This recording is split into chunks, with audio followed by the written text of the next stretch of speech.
Hello everyone. Is it pair or a bull market?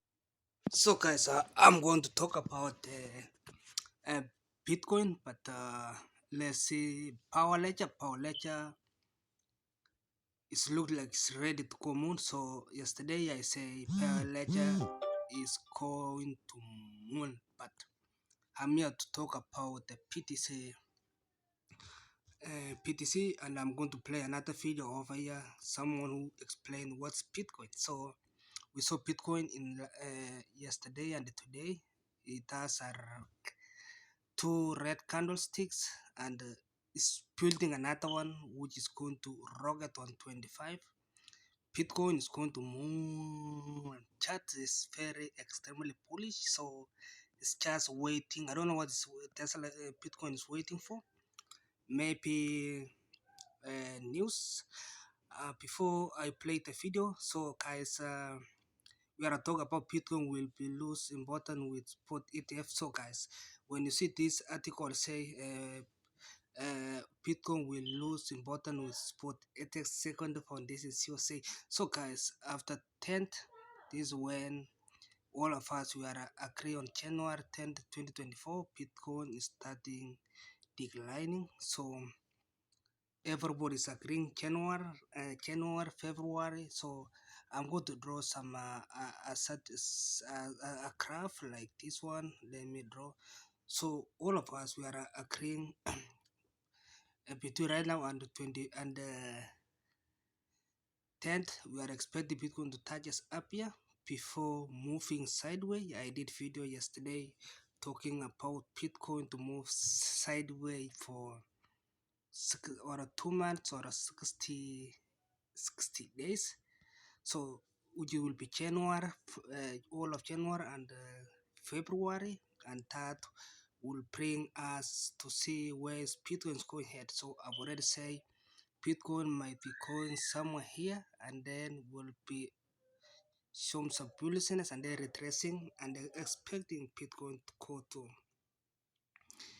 32k to touches 50, and then will decline 50%. So 50%, and that will be giving us Bitcoin to touches around 58k to 62k. I see 62k, and then will decrease another 50%, and that will be giving us 32k to 29k. So between 22 and 29k, and after Bitcoin and remember I'm going to do video about mining stocks, but let's listen this video. Make sure you listen this video, and let's start it. Crapo, Ranking Member Brown, members of the committee. Thank you for the opportunity to speak with you today. My name is Peter Van Valkenburg, and I'm the Director of Research at Coin Center, an independent nonprofit focused on the public policy issues affecting cryptocurrency and public blockchain networks. What is Bitcoin? Bitcoin is the world's first cryptocurrency, and it works because of the world's first public blockchain network. What does Bitcoin do? It's simple.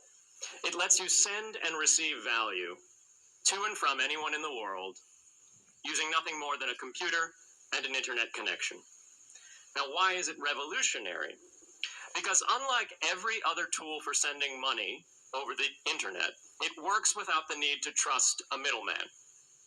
The lack of any corporation in between means that Bitcoin is the world's first public digital payments infrastructure. And by public, I simply mean available to all and not owned by any single entity. Now, we have public infrastructure for information, for websites, for email. It's called the internet. But the only public payments infrastructure that we have is cash, as in paper money. And it only works in face-to-face transactions. Before Bitcoin, if you wanted to pay someone remotely over the phone or the internet, then you could not use public infrastructure.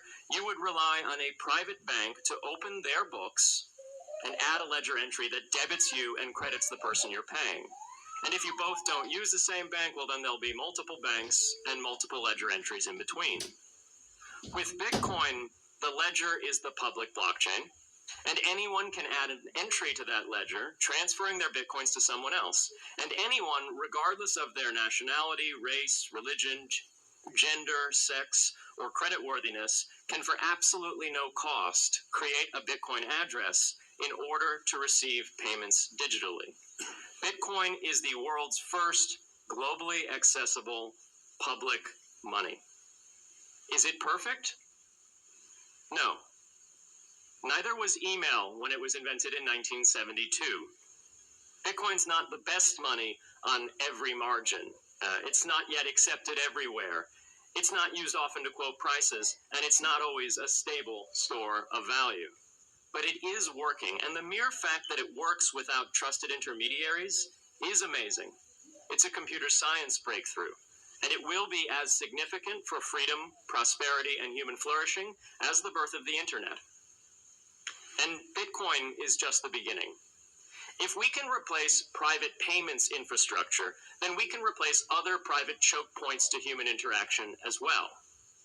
Now, why should we want to build more public infrastructure? Why should we embrace blockchains over corporate intermediaries? Why should we tolerate their inefficiencies and work to make them better?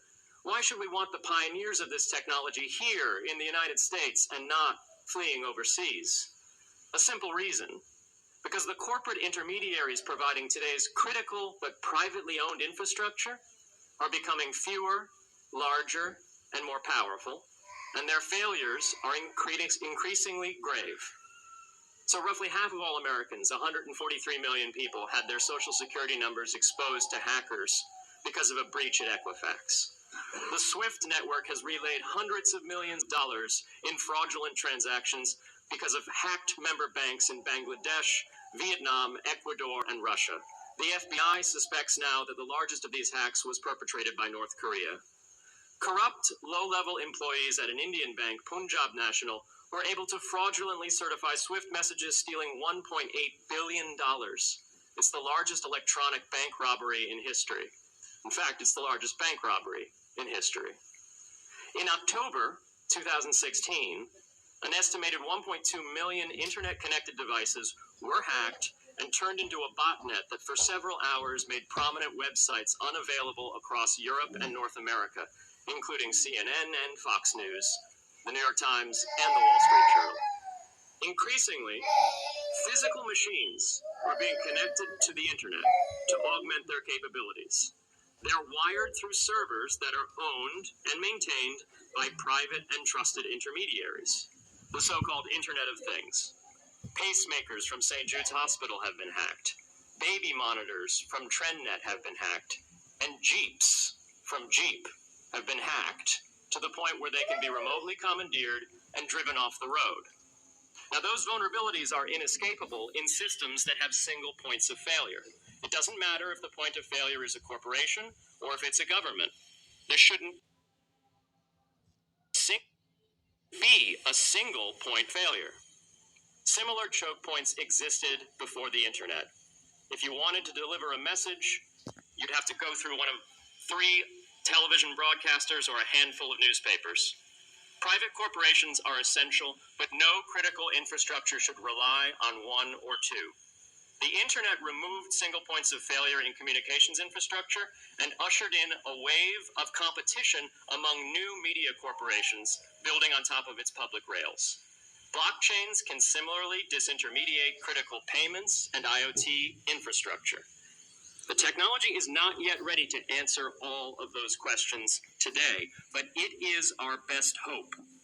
And as with the internet in the 1990s, we need a light touch, pro-innovation policy to ensure that these innovations flourish in America for the benefit and security of all Americans. Chairman Crapo, Ranking Member Brown, members of the committee. Yeah, so guys, that's the Newspapers. that's the Bitcoin. Private corporations are essential. That's the Bitcoin. That's the Bitcoin. This guy With who no is critical infrastructure. discussing about the PTC, and let's see, guys, what's going on. People were talking about the pounds here, guys. I don't know. They launched another coins here. It's called token launch process update actions. Has been so, guys. There are many things going on the internet. Remember, we are right now on the Sandra rally. Uh, uh, so, like most of the market right now is running, and we are expecting everything to go to moon. Yesterday, talk about many things are posting over here, but generally, I say a BTC is going to 60k. Remember when I was saying Bitcoin is going to 62k? That just was not fully select right now. So as we when it's compared 3 days ago right now, chat is very extremely bullish. And then also I tweeted about the STX is also on uptrend. Also I tweeted about the near protocol when it was around $2. Right now we are talking about protocol at $4. Pounds, I say I've been tweeting a lot about this one, and we are expecting more and more. So here you see about the power ledger is still moving upward. So guys, I don't want to spend a lot of time. Uh, let's see what is going to happen next 15 days. Remember right now to 10th is 15 days. We have 1 week or 2 weeks. We are enjoying uptrend before cooling down. Thank you very much. Make sure subscribe, like, and bye.